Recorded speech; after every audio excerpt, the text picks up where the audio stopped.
This is a 140 Q&A practice test. Plaintiff attorney Mr. Franks, capital F-R-A-N-K-S. Defense attorney Ms. M.S.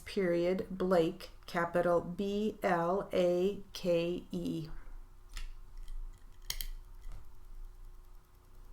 And we'll start with defense attorney. Ready? Here we go. So there's a lot of columns here, right?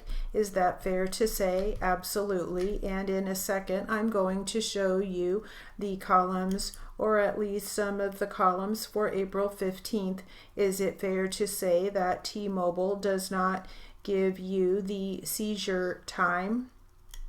Right, so their system is just set up differently, and then they give us the length of the call, and the length includes the time it takes to connect, right? I believe the time starts when you start using resources on the tower, so that would be once you get those resources granted from the tower, that's when the timestamp occurs, and that's when your duration starts with T-Mobile. So your call would be, you would be in a light call mode, if you will. So just to make sure I understand this correctly, so I pick up my phone, I dial the number, I press send, a signal goes out to a tower, right? You request services, they make sure that I've paid my bill, right?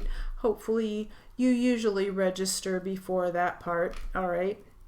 And at that point, the signal starts searching for the person being called, right? No, because you have to get resources from the tower, right? Once you get resources from the tower, which would be when this record shows the call, the time starts running on that call, correct? Right?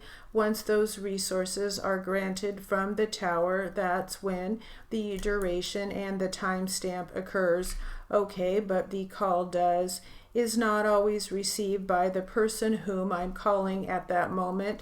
Right, when your resources are granted, you still have to then navigate through the rest of the system and through whoever your calling's system back down to the mobile. The page has to occur, all that. And so the person that I'm calling, if I'm calling Mr. Franks, he doesn't know yet that I'm trying to call him, right? I mean, when you dial the phone, your phone requests services, you're granted those services, and everything starts getting routed out to whatever his service provider is.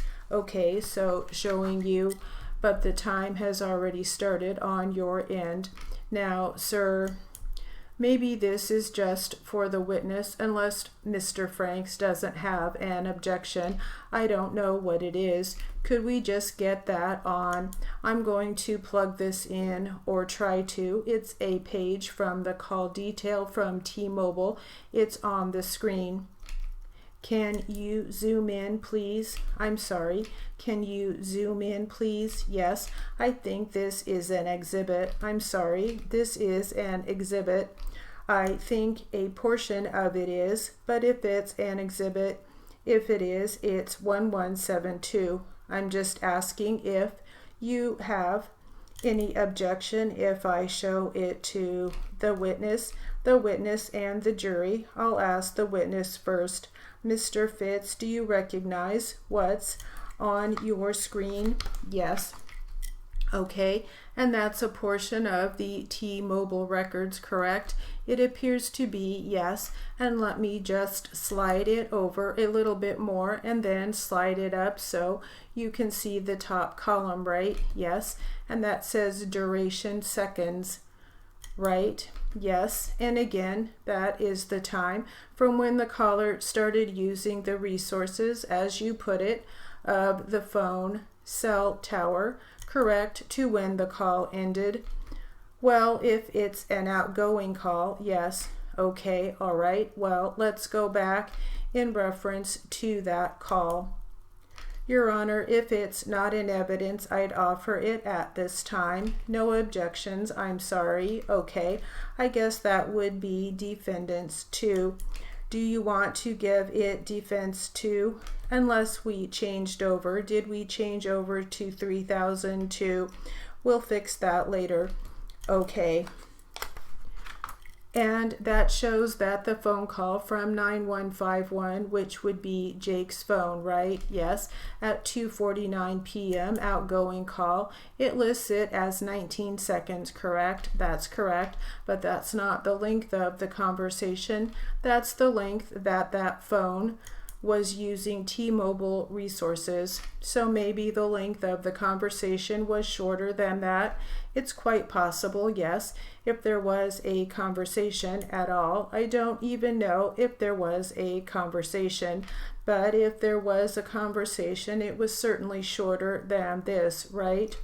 Well, the phone on the other end does have to ring, and that is included in this phone duration. And looking at the next phone call, which is a phone call from Tom to Jake at 2:51, that's listed as 30 seconds, right? That's correct. And again, it would be, that's not the length of the time that they were actually talking on the phone. If they did talk on the phone, that's right.